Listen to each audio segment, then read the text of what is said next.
Alright, class, today what I'm going to show you how to do is make a Tree of Life pendant. You can see this one's round, no beads.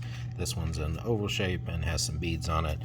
First thing we're going to do is start by making the form. So we can see what we've got here for the form. We'll all start with the circle and then we can modify it if we need to. So I'm going to show you how to make that first.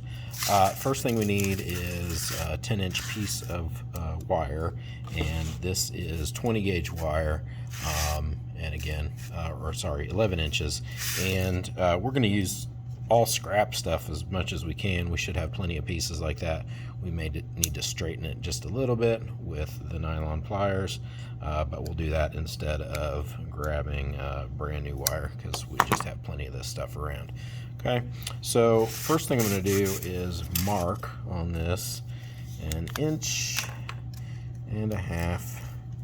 from the end, and that will help me as I create the bail. So the bail is this part at the top here that the string or cord would run through, so that's what we're going to start with. I'm going to find something to wrap that around. I'll give you guys some chopsticks. This is what I happen to have right here.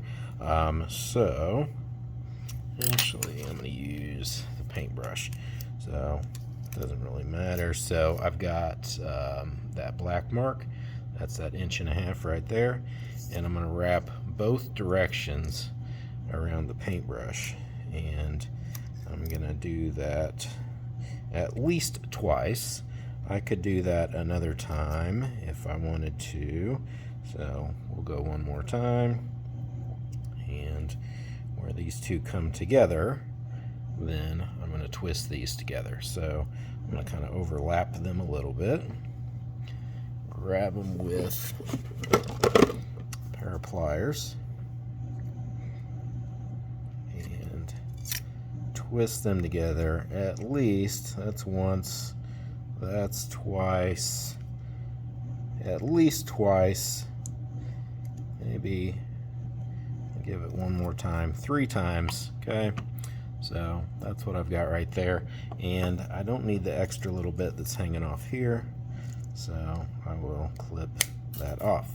Okay, so now what I'm going to do is take this and create the circle out of it. So I can remove the chopstick or the paintbrush, and I'm going to take this piece and I'm going to turn it at kind of a 90-degree angle. So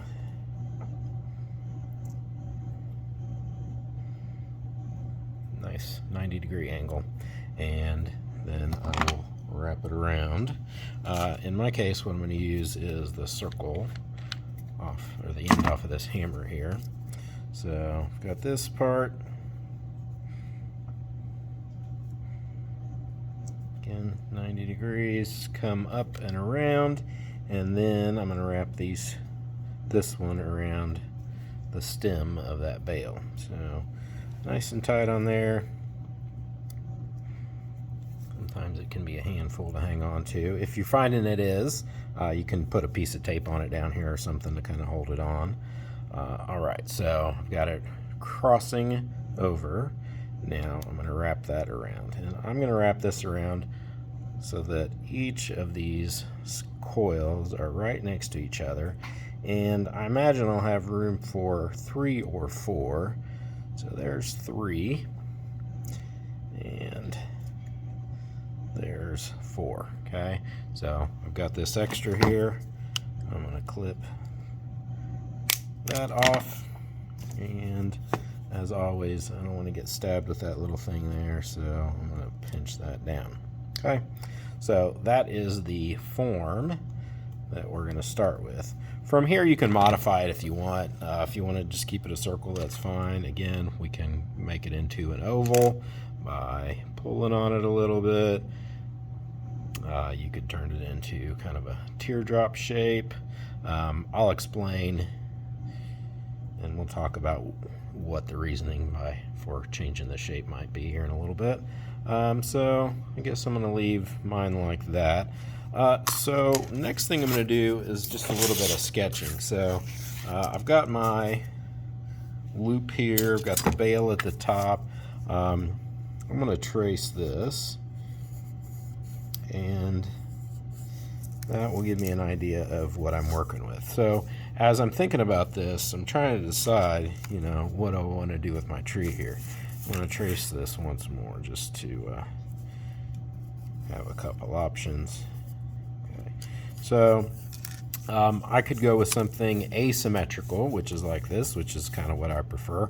I could also go with something that is a little more symmetrical. So if I'm thinking about my tree coming up, I could have it just centered right in the center, and I could, do something like that. Again, thinking about making it symmetrical versus asymmetrical. So we'll have this trunk section in here,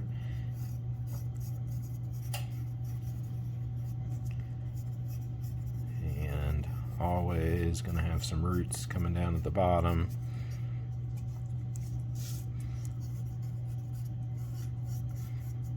And just playing around with it until I like how it fills that space. Okay. So I would maybe continue playing with that a little bit more. I think I've got plenty of them that are symmetrical or asymmetrical, so maybe I'll make this one symmetrical. Okay, so I'm going to go with this one. So what do I need for this? I've got my structure created. Now I need the wires that are going to become the tree. So I'm going to cut 6 feet of 22 gauge wire, which is smaller than what we've used so far. So I'm going to cut that 6 feet of that, and then I'm going to chop it up at my seat into 6-inch long pieces, and that should get me what I need. So again, I'm going to start with 6 feet of it, and I'm going to cut it into 6-inch pieces after that, and that will give me 12 pieces that will become my tree. Alright, so I've got my 12 pieces of wire here, all cut 6 inches long. So next thing I'm going to do is kind of form the trunk of the tree. So in general, you can't go wrong with having kind of that trunk area from, about 2 to 3 inches onto the wire. So at that point, what I'm going to do is kind of grab it right here, and I'm going to twist that together. Okay, so, and if you want a more, crooked, raggedy tree, you can rough up these wires beforehand. I'm not worried about making them straight, and get a little bit more twisty and stuff in there. So that is now put together as kind of the main trunk of the tree. I'm going to go back to my design now and start thinking about, how these things lay out. So as I get kind of this middle section of the tree created, I'm going to start pulling these sections off together, and it doesn't matter if they're perfectly equal or not. Like if you got 3 in some and 2 in another, I'm going to put, let's see, like 2 up there. I'm going to put 3 right here together.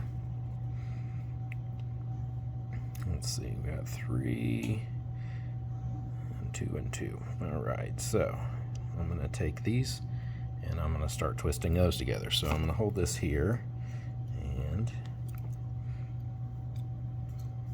twist those together as they come out of the tree. I may come in and twist a little bit more, but for now that's where I'm going to leave it at, where I may end up untwisting a little bit depending on how things go and how they lay out on the framework. So now I'll take this one, repeat that process, and twist those together.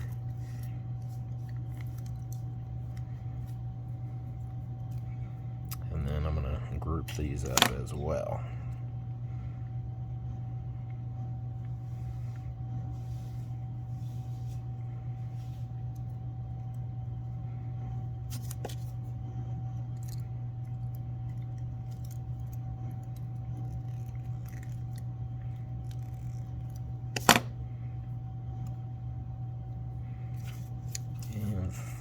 last set. And like I said, you can kind of group these up however you like, but they should kind of feel like they're twisting together, you know, in groups, and then twisting together as a whole for that part. Okay, so got that laid out there. So as you can see, I got a little carried away with the twisting right here, so I'm going to back some of this off just a little bit, and then start bringing some of those out the same way I did at the bottom. So let's see what happens here.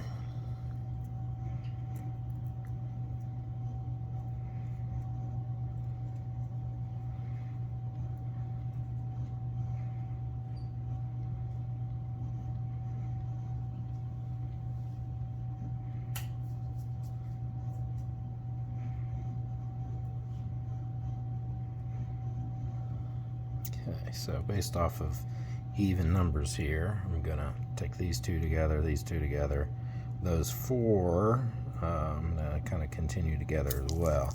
But as you can see, I need to back those down a little bit so that they kind of match up with the space that I've got in my framework there. So that's better.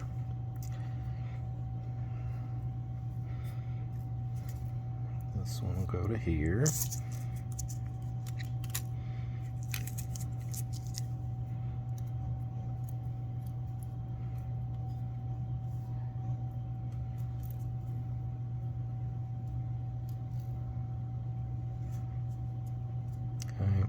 So I'll get those laid out where I like them, twisted together, and I'm not going to again twist too far up. I can make some decisions on that based off of how it starts coming in here and if I want beads on it or whatnot.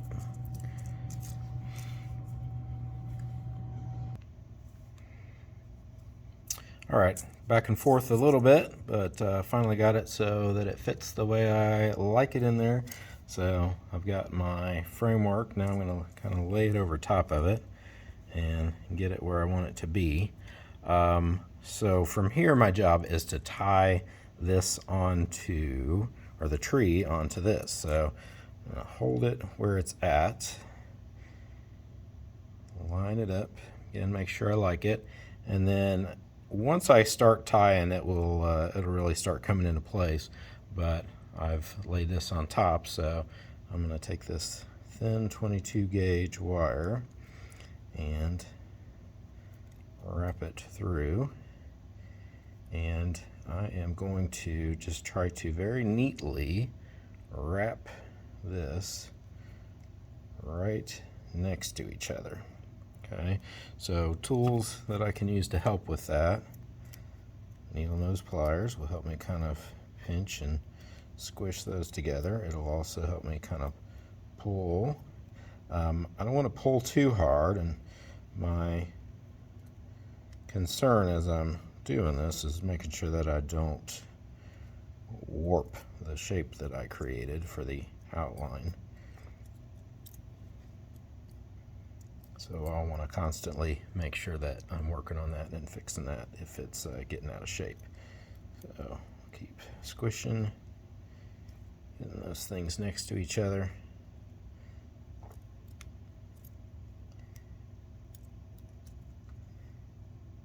And I'm going to wrap essentially till either I run out of space or I run out of wire. When I get to the very end, it's a little painful. I'll wrap as much as I can, and then at a certain point I just have to cut a little bit of that extra off of there. So I'm going to try to squish these up next to each other. I'll make a nice little coil there next to it. And okay, so I'm going to make sure that after I tie that one on, that it's still symmetrical and where I want it to be. Seems like it has moved down a little bit, but that's fine. So I can start by tying off the next one. So as I tie these on, in general, I know I'm not going to put any beads at the bottom of it, so I can go ahead and tie all the ones across the bottom. And you can see that some of them I may have to unwind a little bit so that I can tie them there. I want to try to get these tied around each of these wires. I want to get around this at least twice so that it's nice and strong. And some of them, again, I'll wrap them around lots of times just because I got a little bit extra room there. So let's continue that process. So as you can see, I've got these two tied on, these two tied on. So as I tied this one on, it kind of ran into there. And this would be the case where I would want to go ahead and cut off the extra because it just doesn't have any room there. And I'll continue tying on the rest of the bottom. Okay, I've got all the bottom tied on, all the extra clipped off. I want to make sure that I go ahead and take a minute to smash down when I feel like I've got a little sharp edge left over from cutting that off. So they're usually pretty easy to find with your finger. And you just want to smash those down so that they're not sticking out. It's really hard to get them clipped so that you don't have to do that, but just part of it. So find those little pieces and smash them down.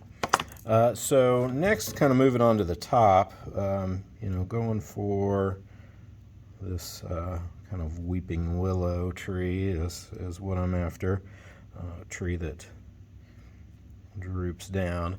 I'm going to put some beads on these to kind of give it the look of some leaves. So in some cases that means I need to unwind them a little bit. So I'm going to start with this one right here and put a few beads on there. So what I like to do for beads is get a piece of tape,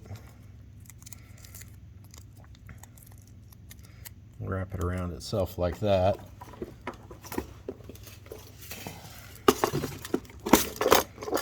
and put it down in the container of beads. Don't worry, we can always get more, but I'm going to stick that down to this. Okay, so to get some beads on here, I'm going to use the wire itself and poke through the hole, and helps to kind of come in from the side. And these are just kind of a mix of rainbow colors all together.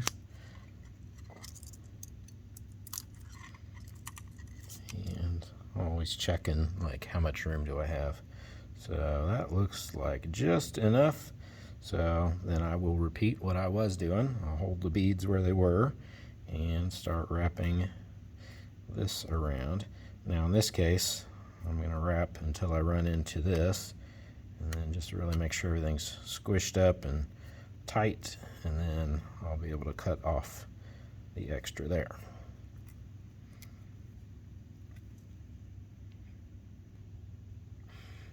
Okay, as I've finished tying all the rest of these on, you can see I've got a little blank spot there where I really didn't have any wire to wrap around that. So I'm just going to grab a small piece. This is about 3 or 4 inches, and wrap it around that section just to finish it off so that it looks like the rest. Go team!